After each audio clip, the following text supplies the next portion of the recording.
Hello, listeners, and welcome to the latest episode of the AdQuick Advertising Podcast, a podcast that explores the intersection of technology, marketing, culture, all of the things that you care about.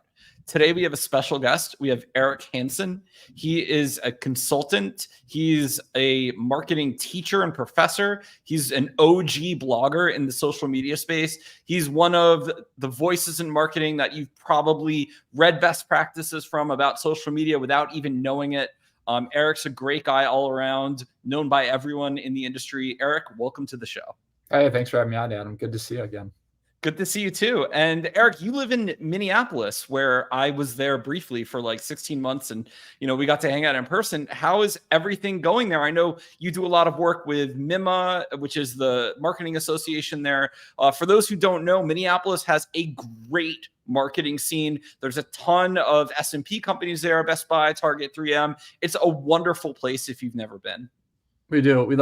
People think we're a flyover country, obviously, but we most certainly are not.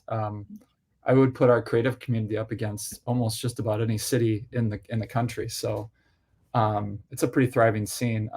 It's still cold here, so you were wise to leave. You left for the sun in Austin. I the pit stop in between, but 10 years in California. Severe cold for the severe heat. So you get what you get. No, things are going good.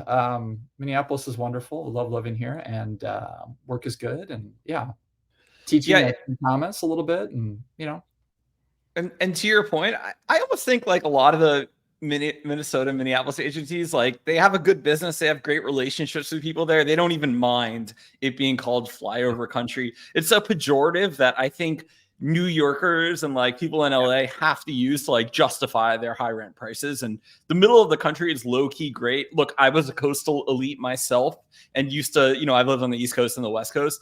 And my net conclusion from living in like 5 different places in America, like all over in different areas, is like pretty much all of America is a great place to be. And there's something to love that you can find in any city in the country. Yes, true. That's very true. I mean, San Francisco definitely has drawbacks, but has lots of pluses too. So you're right. I'm being nicer. Perfect situation. I'm being nicer about San Francisco is one of my attempts, or I guess resolutions would be the word, because I've been a vocal critic of a lot of the policy decisions and things living there. But you also lived in Florida too, right? Yeah. Did you grow up in Florida, or you went to school in Florida, right?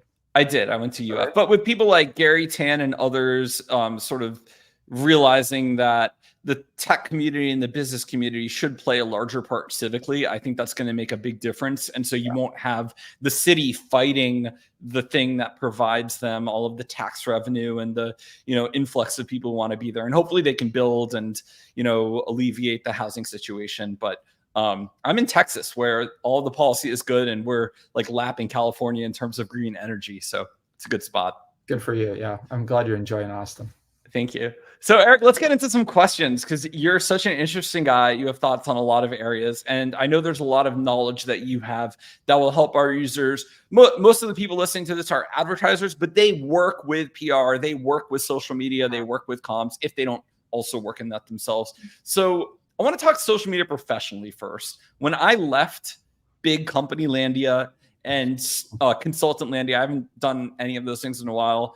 But when I left, social media in particular, we can talk about comms later, but social media was such a bad place to be, right? Like I would advise people, you don't want to be a social media professional. It's seen as unstrategic. The CMO hates it. You're never going to get promoted. This is when I left, which was, 7 years ago. I haven't worked at a big company. Has anything changed since then? It's a long time. I want to get your pulse, because you work directly with a lot of these social media professionals, social media manager title roles, et cetera. Has it gotten better? Still the same? What's going on? Yes and no. I mean, career path wise, there's not a huge career path with social media stuff. You get into it. I do think it's a good entry-level job and mid-level job for younger people, because you get to touch so many different pieces of an organization. So from that perspective, yes. But in terms of a long-term career progression, I mean, as you and I both know, there's only so many senior social jobs, and so your odds decrease significantly as you go along. And in terms of it being a role to get into, again, it's got pros and cons, right? Like it's really exciting field to be in, I think, because constantly changing, never a dull moment. You're going to be busy all the time, and it's probably going to be pretty fun. On the flip side of that, I think burnout rates are pretty high. I think working in social media right now sometimes can feel like working for big tobacco. And, there's some challenges there. It's not all super exciting, fun stuff, even though that is there's a balance of it. So when I teach at the University of St. Thomas here in Minnesota, and I kind of try to give the kids the raw truth on that, because you have to know what you're getting into in this field, because it's not for the faint of heart. You're going to work your tail off. It's going to be fun in some cases, and it's going to be exciting, and it's ever changing, but there's certainly drawbacks too. Yeah, I don't think it's, if you're client side and you're working for a large brand, you're not part of the quote unquote big tobacco problem unless you're pushing. I don't think you can even sell tobacco on social media. But if you're working for like a Facebook or something like that, where the company is building in, the most addictive patterns possible into their app, but if you're just working on the content side, you're not like the one that's getting kids hooked on Instagram at 14, where they're comparing themselves to all of their, to peers globally, and it's causing all these issues, right? Right. You're part of the machine, but you're right. You're a little removed from it. It's just it might be part of a bigger situation, but the burnout situation is real. I mean, you can burn out on it pretty quickly, as you probably know. Having been in this field, and I've been doing this for 15 years now, and some days it's like, most days are good, but there's certainly days where I look at the computer screen and I'm like, oh man, I don't know if I can get through today. So, and that's just being honest. So, the burnout factor is real, no doubt about that. Yeah, because there's infinite things that you could do in theory with, any social stream-based platform. You could spend all day in theory replying to people. I actually think for small businesses, it's probably a lot harder, because you could definitely get stuck spending way too much time when maybe there's a way to do it a little bit better and more efficiently and not get sort of drawn in. This actually leads to my next question. I guess we'll just dive in since you led us there.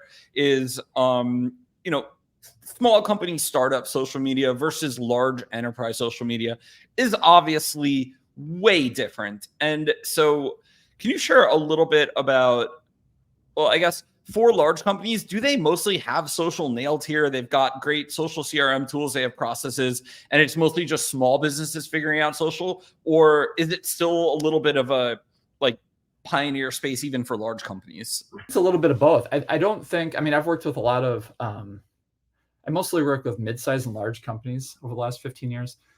And they most certainly do not have it figured out. And really no one does, but, and the social teams at the large companies and mid-sized companies are often not as big as you think they might be. So, and sometimes not as sophisticated as you think they might be too. The smaller companies sometimes have an advantage because they can move faster, right? So no legal, or far less legal, which gets in the way sometimes and can hinder speed to market.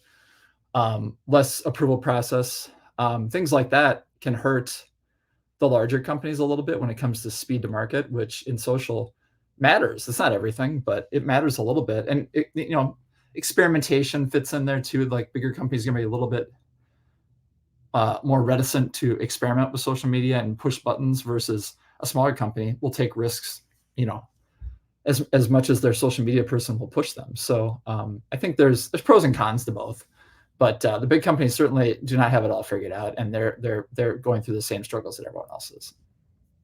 Yeah, I think that's it may just be an evergreen thing for marketing and comms, that it's just always kind of up in flux and a mess, just because we have a sort of slow technological revolution just now that happening all the time, whether it's social, whether it's AI, whether it's metaverse, which isn't even real and companies latch onto. We can talk more about that in a minute, but there is this just ever moving line in capitalism that's always iterating on how we communicate. And so I think competent people is really how you solve it. And you can kind of tell, looking at a social media feed for a team, and you can tell like how maybe not even just how competent they are, but even how much they care about the company. Like I look at a brand social media feed, even for B2B, before I make a purchase, and I'm like, do these guys care about what they're doing? Like, and if there's the same between two companies, I'll just buy from the one that it's clear they care, like that they'll signal that to the market.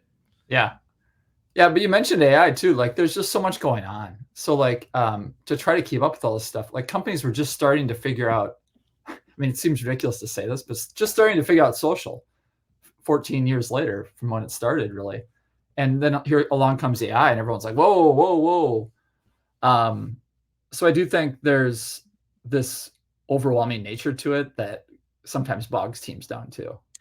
Yeah, I think we have a stuck culture mentality and it's not just in marketing, but in actually media broadly, where you see like every newspaper should have had a local Craigslist, and Craigslist should never existed. But all the newspaper owners, and they did nothing. They're like, oh, the internet doesn't matter, and it's just not ingrained in the DNA of a lot of people in marketing and media, and they just don't care. Or it's like they spend 2 years at every company and go win their award at Cannes and then go to the next company and get their stock. So it's like there's not a lot of people who, really want to have skin in the game for whatever reason. And it is what it is. It's a lot of opportunity though. If you're like a great consultant and you do care, I think like you'll always find people who want to invest appropriately. 100%. So let's talk about a not contentious topic at all. It's an election year. Politics are everywhere. Can we talk briefly about the culture war in companies? To me, it's like, it seems like a pretty big L to even get involved. Like I've never wanted to know like how my toothpaste voted. Like it just doesn't, it's not something that's ever crossed my mind as a normal person. And it seems weird to me. Like we have like kind of activists ingrained within companies, and it's kind of not their job, right? So what's going on here? Have we passed kind of peak bring your whole self to work, and can we get back to like creative marketing without like kicking over hornets nests? And that's been going on for quite a while, right? I remember Kevin and I talked about it on our podcast. Kevin Hanson and I talked about that in our podcast. God, it was probably 6, 7, 8 years ago, probably when President Trump ran the first time. And we're talking about this virtue signaling and all this stuff that brands are doing. And at the time, I remember us having a pretty conservative stance on it too. Like, why I don't know why brands are getting involved with this, but this seems suspect. And brands, plenty of brands did and do. But I think I kind of agree with you, and that's kind of been my stance from the get-go. It's like, unless we have an issue that we really care about, where our values are aligned, like maybe a Patagonia type situation, where Patagonia cares about the environment.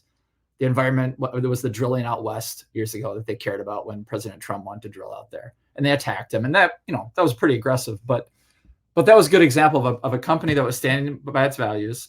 Their customers clearly care about this issue. Their customers were aligned. That one made sense. But there's been so many of them that we've both seen over the years where it's like, that doesn't make sense at all. What are you doing? And then it blows up in their face, and it turns into a crisis situation. And everyone like us is sitting there saying, saw that coming a mile away. So I think brands have learned, though. Everyone's seen the examples, and they're very reticent to get into it. Now, sometimes they're being forced, because there's some situations now that are coming on where people are attacking companies and kind of forcing them into the culture war a little bit. But I think the days of companies going out there, more companies going out there and really planting a stake in the ground around a culture issue, I think are probably gone for now. But there's always going to be a few. There's always going to be Ben & Jerry's, Patagonia, a few companies that do that. Yeah, it seems like a whole lot of downside risk for like not much upside, even if it goes well. Like you're going to annoy half the population, and it's kind of not your fight, right? So it's like the Michael Jordan quote, right? The Republicans buy basketball shoes too. Like unless you have again, I go back to the Patagonia example, unless your base is so far one way that you don't care about the 10 or 20% on the other side that you might have. Like, you're right. Why would you want to take a stance on something when you're going to piss off 40, 50% of your people? And I'm empathetic to marketers who are passionate about an issue or a cause politically.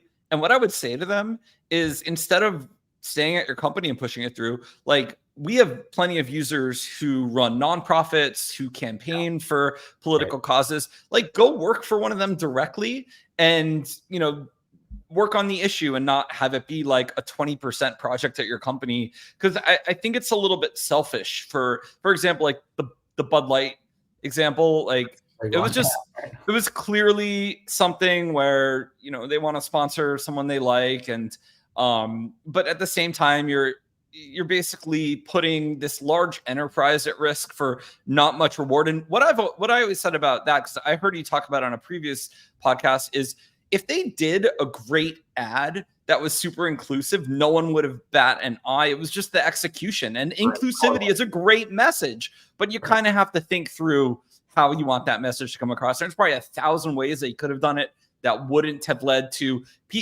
when that first happened, people were like, oh, it's not going to matter. It's not going to be a big deal. And I watched it unfold. And, I don't work in comms anymore, but I follow things because I'm a curious human. And I'm like, no, they're going to not let this one go.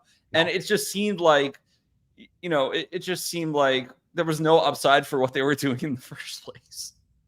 Oh, and then they picked a very tough niche to execute, right? Like, influencer marketing is not an easy place to play unless you are very well versed there and you know what you're doing and you have deep relationships. Like, that's going to be a tough one. And they were venturing into waters that they clearly had never been into, or not regularly at least. And I think that's where they ran into a problem. They're like, well, we're not familiar with these audiences. Like, what do we say? What do we do? And that led to some pretty big problems pretty quickly. So yeah, I guess it brings up a question. If companies are the ones themselves that are creating crisis in the world, the comms crisis, the social media crisis, like the calls coming from inside the house, how is such a brand even positioned to have a crisis comms playbook if they don't even know to not create a crisis? Like, or do they just need like a complete overhaul of how their team executes and someone like you to come in and just do an audit from the beginning of how they even concept ideas, right? Maybe it's also having like a digital first mindset. And a lot of times, some of the comms people, like, they're not that well versed in digital because they don't have to be. It's not their job necessarily. But without that lens, sometimes that I think that can lead to bigger problems. Like you just said, like they'll think, well, this will blow over. We'll just say nothing and it'll blow over. Or we'll put out a statement and it'll blow over. And it's like, oh, that's not really how the internet works, and not with this specific segment of people either. So I think that has a lot to do with it sometimes in like the PR comms industry sometimes. So let's talk about PR for a minute. What's going on in PR land? Like, when every reporter is kind of biasing to a lot of negative stories and also rightfully so, uncovering frauds. That's very important reporting work. And also the bad things like clickbait. How is it for startups or brands to get a positive message out there when it seems like the media is just ever trending to be overly negative? And again, so a lot of the investigative reporting is actually super important, so I don't think that's bad. But like, it almost feels like, and maybe this is just from working in tech, there's just like a total negative slant of whenever any company is in the news. And I guess, like, where does that leave me if I'm, a VP marketing at a tech startup, or even on the brand side working at, even like a Google or a Facebook? Like what do I do with the media? Right. Big question right now, right? Like, I think you're right about the tech thing. Like, they're going to tend to go negative pretty quickly in that space. Not all spaces are like that, obviously. But I think what's interesting about PR right now is, like, you see this shrinking media, obviously, but you also see the media, like, not really, or companies reacting to and saying, you know what, media, we don't need you anymore. We do not need you anymore. We're going to go straight to the consumer. We're going to cut out the middleman, and we don't need you. And I think that's increasingly becoming, you're seeing a lot of company spokesperson did not want to comment. That's what that is. The company is saying, no, we don't want to work with the media anymore, and we're not going to do it. And it's not a political thing either. I think that's apolitical. I think it's just, companies know they have a more direct line to the consumer now, and they're taking advantage of that. Now, I would say, I think a lot of companies still do need the media, but that seems to be a mindset right now that I'm seeing more of, where it's like, no, we're just going to use our social channels, use our blog, use our influencers. whatever other things we have to do to go straight to consumer versus going through the media, which is a lot of work, no guarantees of success, very little control. Those other things offer more of all of those things. So, and companies have always struggled with that with PR. So it's not surprising that they're leaning towards more control, more guaranteed results, stuff like that. But it's going to be really interesting to see what happens with the media environment here the next, 5-7 years, because you got AI now in there. You got the media environment still shrinking, So the PR space is really, really, like media relations specifically, is in a really interesting spot right now. Yeah, I found that I've been a blogger probably as long as you, Arik, and I found that the pitches I get have been consistently bad for the 20 years I've been writing. Like they've never. I think it's just like it's either something you get or you don't. Because you worked in the media a little bit and you understand, how a writer forms stories and how you might work with them versus here's my press release, right? So I think off topic. I think it's like the really good media relations people are worth their weight in gold, and it's like I'm not gonna say who they are, but like 95% of them are kind of worthless. It's a tough industry because you have so much pressure on like the agencies and the vendors to produce, and that's where you get the spam stuff that we see every day. And the result piece has always been tough too, right? So you have, what do you measure, the age-old argument about, advertising value and impressions and reach, and it seems really, really inflated and all that stuff. It's hard to measure versus, again, social, blogging, podcasting, things of that nature. We have many more metrics to work with that hit a little closer to home for your VP of marketing or your CMO. Yeah, for a while there's a few tools that try to measure PR. There was Air PR, it was an advisor to them a while back. It's fine. Decision has measurement tools. They're okay. I honestly, PR and media placements are vibes. They're like vibes based, and if you try to quantify it, you're gonna not value it right. And B, it's a credentialed third party endorsement from a major brand. Like if you're trying to tie it to sales today, just don't even do PR. It's just not for you, because like that story is something like you can put in your print collateral as seen in the New York Times. You can use on your website. You can link to customers in pitches. Right? There's all sorts of ways you can use it that are never going to be in a dashboard, and it's just another proof point. So like my take has always been, you don't need to measure like PR at any sort of granular level. You should, it's either a mix of proactive or opportunistic, and the ways to measure it are just like, are we getting results? And you can, and like link equity from PR would help you rank higher in search, would help you get more conversion oriented traffic. That's a big one. Yep. A ton of money. So like, it's just, but all of this stuff is never going to be in a clean dashboard. It's just not. No. So I'm curious, let's shift a little, because we started to talk, since you brought up measurement, this obviously brings up tools. One thing that I've seen in the social media industry, because I get pitched by all of the SaaS tools to use, different products to manage my social media, not just here at AdQuick, but at previous brands, is one thing I've seen, which is an interesting indicator, is prices for a lot of these tools have come way down. And so when we first started doing social media marketing, all these tools they're just pushing updates to a channel, basic, campaign planning or ad planning and analytics. It's not like, it's complex software, and they used to charge a ton, and now all the pricing has gone down. So like, this is like an interesting economic indicator to me. Have you seen this as well, where the tools are getting more commodified and people are like, okay, they're not magical. This is just a table stakes thing we need.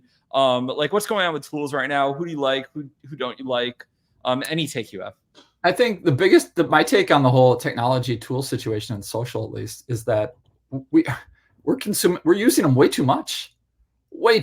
Like there's so many clients that I've worked with over the years. I was like, why are you using, like Sprout Social or name your social media management tool, right? Like you don't need to use that, but for whatever reason they chose to use it, and now they're kind of forced into this product and the system that they're using, and it's creating more work than it really needs to for them.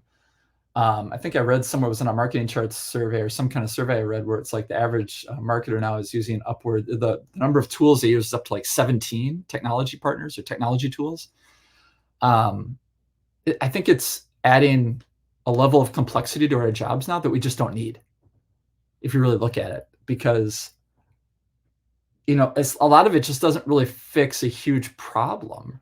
I think about the social media management platforms, and for like a company like I used to work with Cargill. Like, yes, they have many different business units. They're a global company, all sorts of issues. Yes, for sure, them.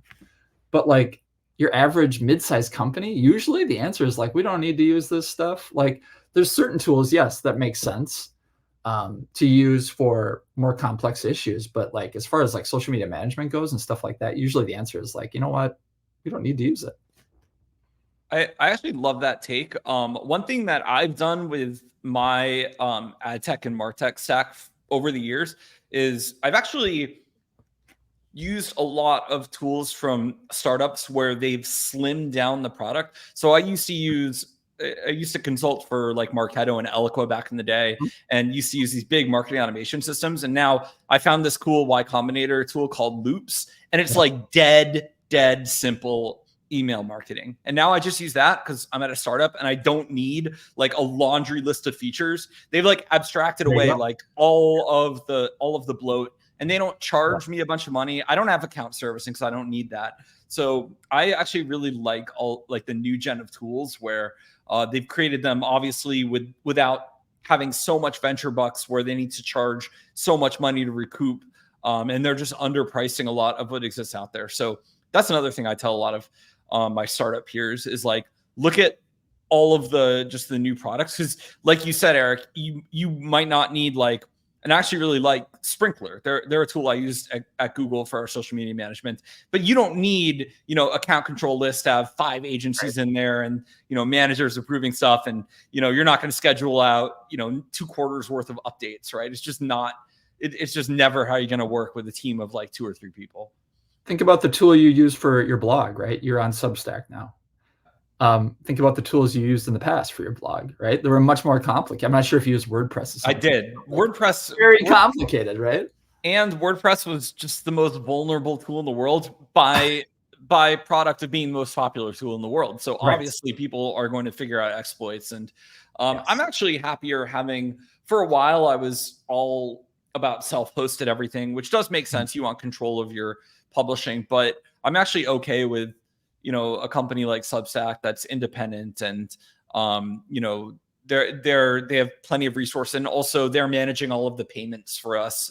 Right. And email distribution is really important, and they do a good job making sure that no one's, spamming the system and, checking people to update lists. So I tend to think I've gone back around on this, and I'm okay with paying for software versus freeware if the company is really good. And, I also think the incentives are aligned there, because if I make money and I get attention, they make money and they get attention. Right. So it's which makes sense. Yeah.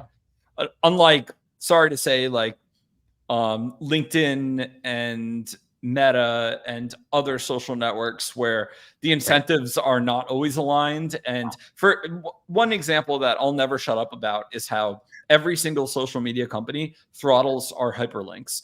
And this is extraordinary behavior for like a number of reasons. Probably the biggest is, Arik, you and I, through blogging, built the larger platforms by telling people they existed and linking to them over time and saying, here's where you can connect with our community or our users on this channel. And they unceremoniously pulled up the drawbridge, and basically once they had, their traffic and attention, they're like, well, we don't want more to go out. So it's actually really unhealthy, and it makes me super bullish email, which email is a social network. Email is there's much fewer algorithmic forces. You might end up in someone's promotion tab in Gmail, but if you send good emails, people know to drag it over, and they'll still get read, right? Like I look at my email metrics, and I think for my personal and for our company email list, like upwards of 50% open rate. And so, in LinkedIn, in Twitter /X, and Facebook, it's like 1 to 5% of followers that you're reached, unless you go viral and, you have to dumb yourself down and, pander to go viral. So ultimately it's like shallow engagement, shallow audiences. I I see a big return to email. Companies never left email because it prints them money, so companies always knew. But I think like more individuals will start to get fed up with like the deal being altered, right? Yes. Well, and so there's another example of kind of tool use, right? Like Substack for email, also good versus MailChimp, right? MailChimp kind of overkill for a lot of people, where they have all these great features, which are great for a lot of companies, but for a decent amount of companies, they don't need all that stuff. They just need a tool to send an email out, and maybe get a few responses and maybe sell a few things here and there. And yeah, we MailChimp's actually overkill for a lot of people. we also use a tool called Beehive here to run programmatic email That's ads. a good example. So you mentioned influencers. I think influencers have gotten a little bit over cart before the horse, or however you want to say it, a little ahead of themselves in terms of importance because of what some of them charge for like a simple social post that not many people are even going to see. And Beehive is cool because they're basically letting you run above the fold ads in high engagement, high open rate lists. And it's like a fraction of the cost of me going out and sponsoring, like, I'm not going to sponsor Mr. Beast, but someone like that. And we get the same return on that. So I am bullish influencer marketing when it's the right people and it makes sense, but I'm personally not going to spend $1 million on an athlete for some posts. For some brands, it might make sense if you're, Nike or whatever. Okay. And that's not really different than what they did with advertising in the past anyway. So I have a whole bunch of other topics. I'm not going to keep you all day, but we'll go through a few more, maybe lightning round style. In terms of AI, because we talked on this briefly, but how do you see companies, your clients or the world using it well? And have you seen examples of not using it well that we can take some learnings from so our brands don't make the same mistakes? I mean, what I see, I don't play in the AI world all that much, but as more of a comms, PR, social guy, what I see my friends and colleagues and clients using it is really more right now, more of a research brainstorm tool. It seems to be the popular choice. So they're using it to, or they're using it for processes, to simplify processes, stuff like that. Where I see the mistakes getting made so far is when they're trying to create content with it. And pass it off as their own.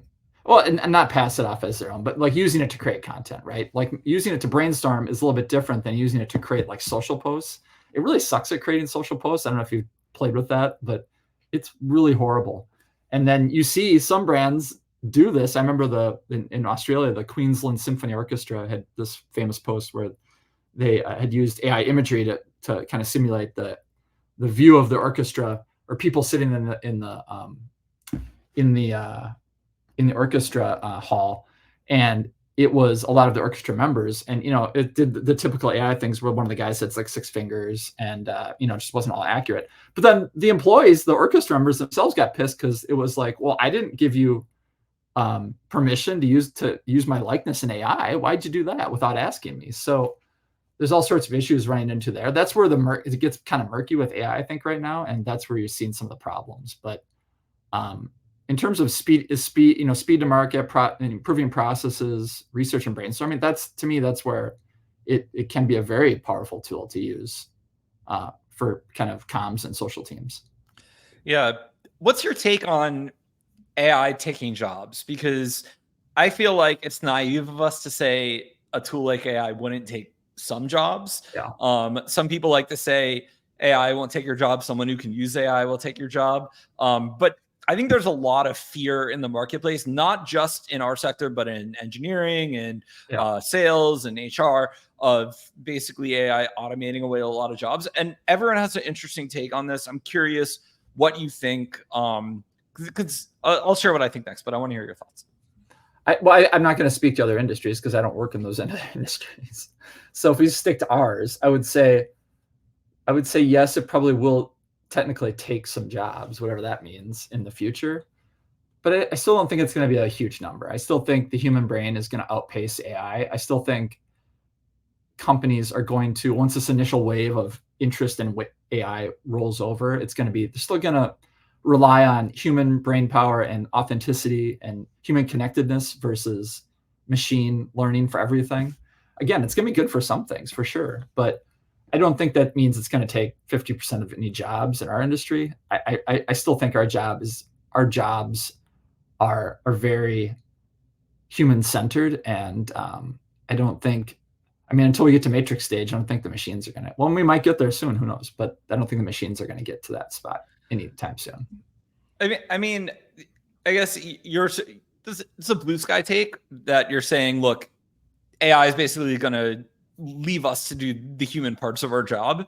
And I love that. That would be a great thing if it happened. But like, if you look at any given company's like press releases right now that are warmed over bland corporate speak, like I could train an AI on their like brand docs and have it create the same thing that they're doing right now. So I guess if AI forced companies to actually be more human, right? Like we all would want like human speak, not corpo speak, but that's just not what companies do right now.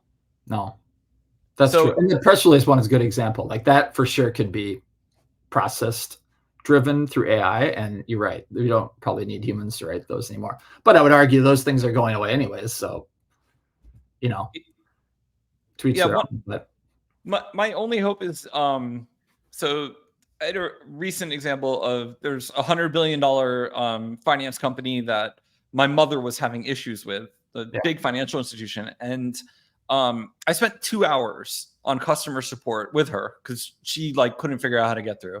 And by the end of it, I had to get escalated through like 3 managers. And eventually I got to someone senior enough where they couldn't even fix the problem. They're going to like mail her stuff. And I don't even know like if they couldn't get resolved, right? Like I'm still figuring this out. And so I'm bullish AI, not if AI can do something like replace customer service and just copy paste that, but like I want the AI to go into a database and fix the issue I have. Like I want it to be able to actually take action. And once it can do that, I do think AI will have achieved like when people are talking about what's the opportunity of AI, it's probably like larger than any of us can imagine once it can actually take action for people, and like in the form of AI agents that people are talking about. And then eventually it does get to a point AI is better than us. Like I'm not saying it's better than you as like, you know, a very senior person, but it's better than, you know, basically all of us when starting our career. And so like where does like there's got to be some social contract of companies not to just, you know, replace everything with AI, because then who is left to buy their product, right? Like there's no one left to have income to then support you. So I think no one's really planning for any of this, and it's going to be like a chaos monkeys type situation. I don't know if you read like Antonio Garcia Mendez's book on chaos monkeys, but it's a great book. But I don't think it will be boring. I think the next like 10 years, if anything, I think we were stuck for a while and it was like, well, social and, you know, crypto, fine, metaverse. I was kind of bored, but I think AI is legitimately interesting. And like this revolution there'll be a lot of change, a lot of, you know, layoffs, upheaval, but probably also a lot of opportunity. So. No doubt about that. I mean, it's definitely not going to be, if we thought the last 15 years were interesting, the next 15 years are going to be, you know, infinitely more interesting than that. So the rate of change is faster. You know, just think about the early days of social, how long it took us to go from, you know, A to B. It was years. And now it's like, I feel like it's weeks. Thing is changing. So the rate of change is going to be just so fast. And that's going to be hard for people. We're seeing that play out now where you got like early adopter people who are all over it, right? Like, and then you have people that are lagging behind and they're kind of being dragged for the most part, or they're going to get left behind. One of the two, you know? So Arik, I have one final question, and I think this is such a good one for you. Is you teach courses, you speak to industry associations, you have a blog, you invest a lot in educating and mentoring young people, which is so great. I want more people in our industry to do this. I try to do it. I don't do near as much as you, but you know, I want to invest more time here as well.